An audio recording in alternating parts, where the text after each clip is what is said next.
Alright there guys, and welcome back to another video.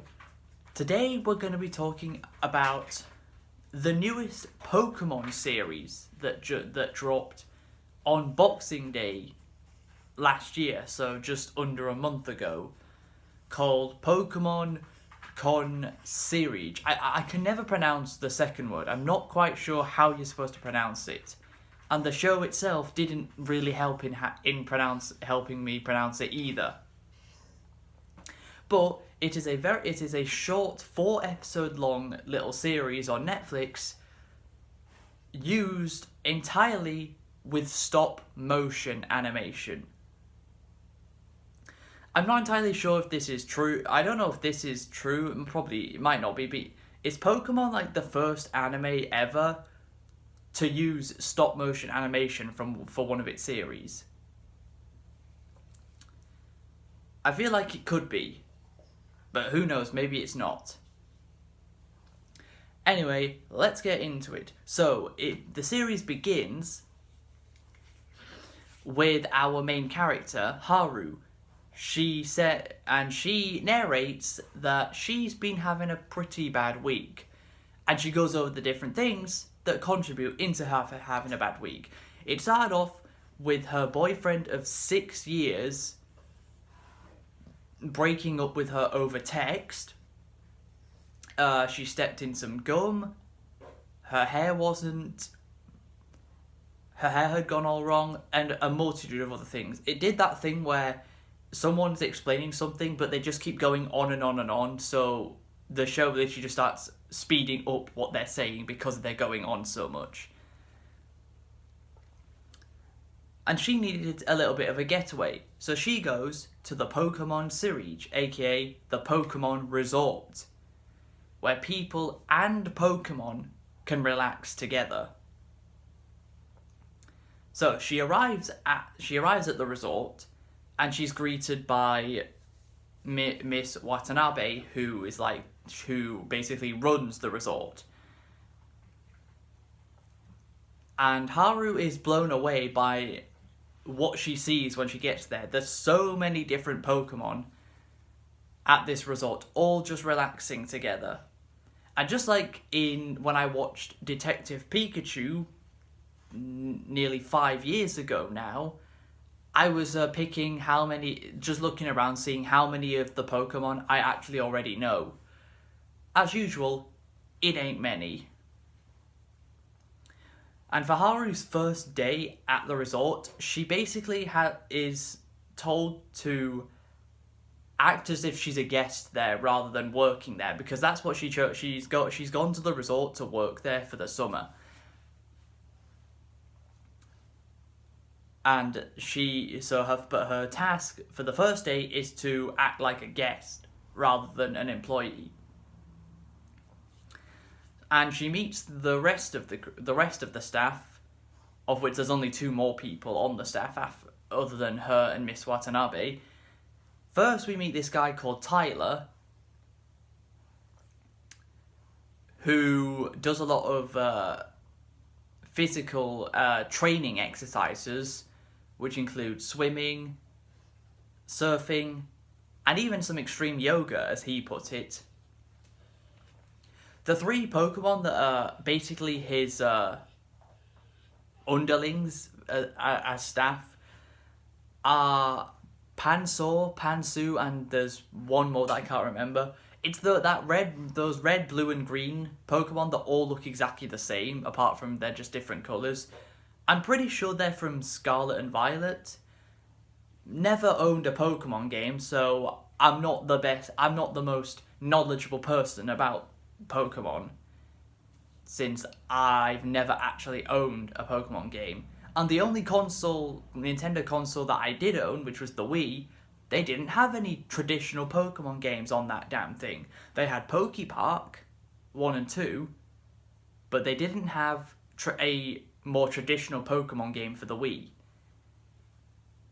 The Switch was like the first console since the GameCube that wasn't a handheld, even though the Switch kind of is a handheld as well, to have a traditional style Pokemon game where you can just go around, or you can go around and doing the usual stuff, fighting, battling trainers, collecting gym badges, challenging the Elite Four, all that stuff. And then finally, the last person that Haru meets is Alyssa. And she has herself a mudkip that follows her around.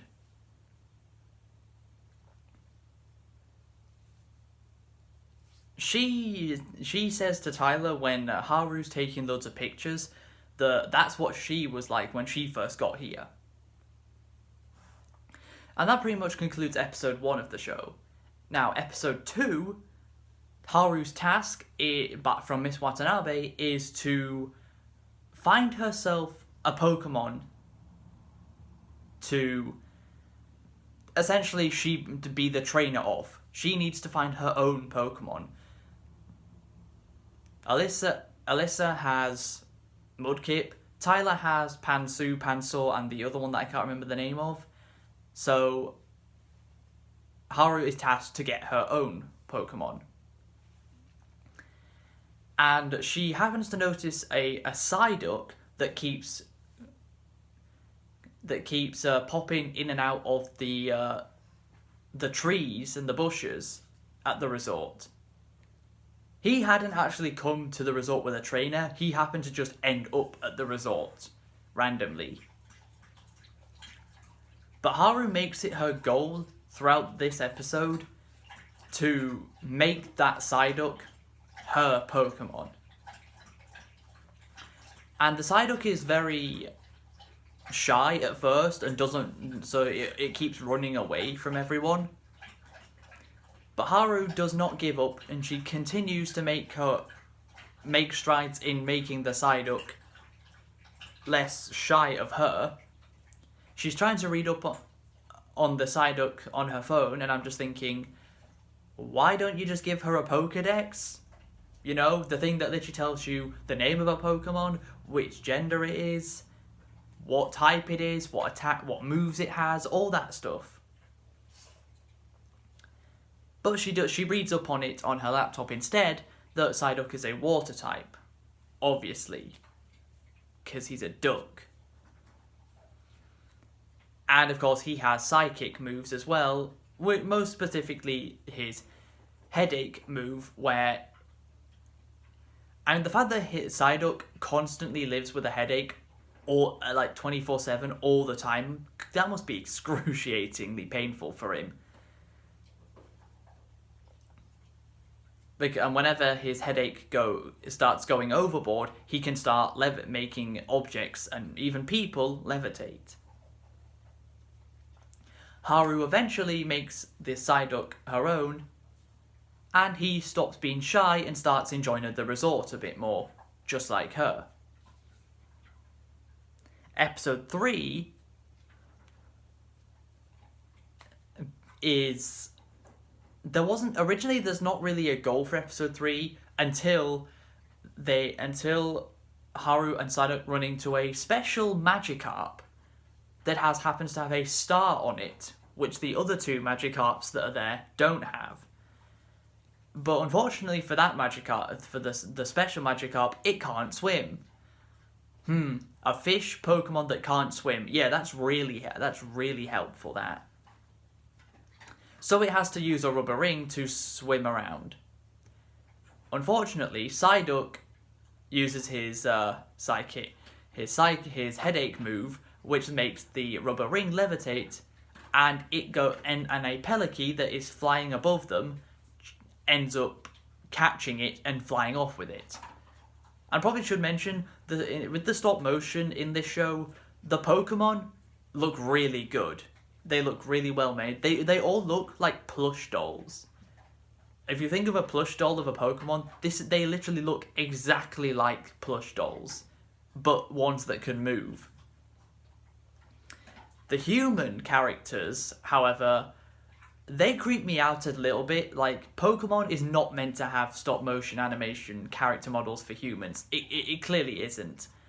They just look a bit off to me compared to the Pokemon.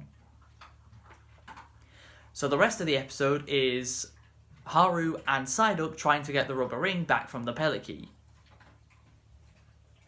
Eventually, they manage to finally get it down, but Snorlax ends up rolling over while he's asleep and basically punctures all the air out of it. And Haru isn't able to repair it, so her and Psyduck compromise by trying to just make their own rubber ring out of plants. And they actually do make one, and it looks quite good. But the Magikarp doesn't actually need the rubber ring anymore. Why? Well, because it evolves into Gyarados and then swims up a waterfall.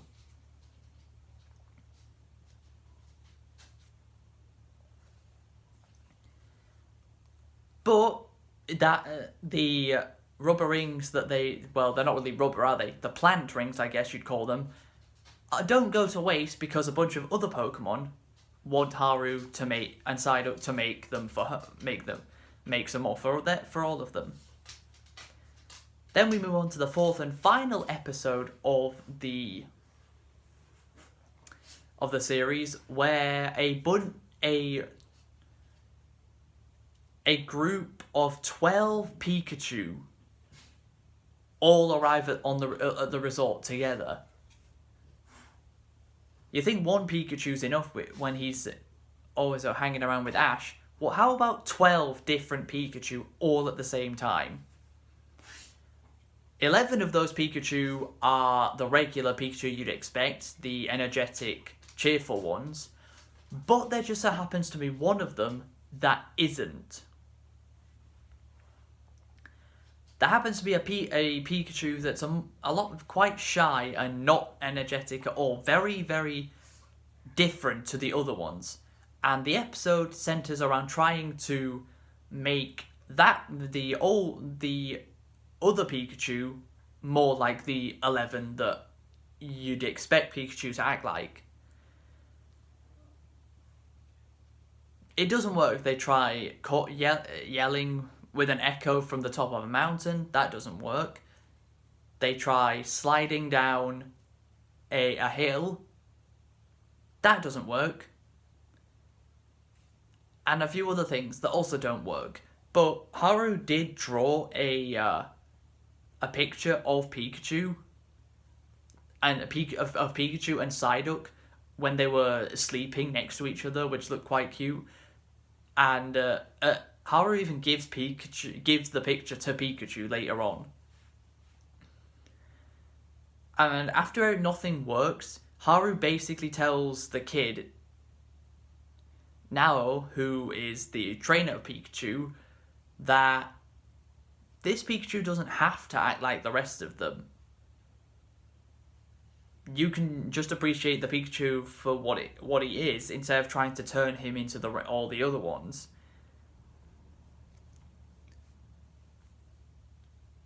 And at the very end of the episode, as the cruise ship is taking all of the Pikachu back away from the resort, the Pikachu we spent the whole episode with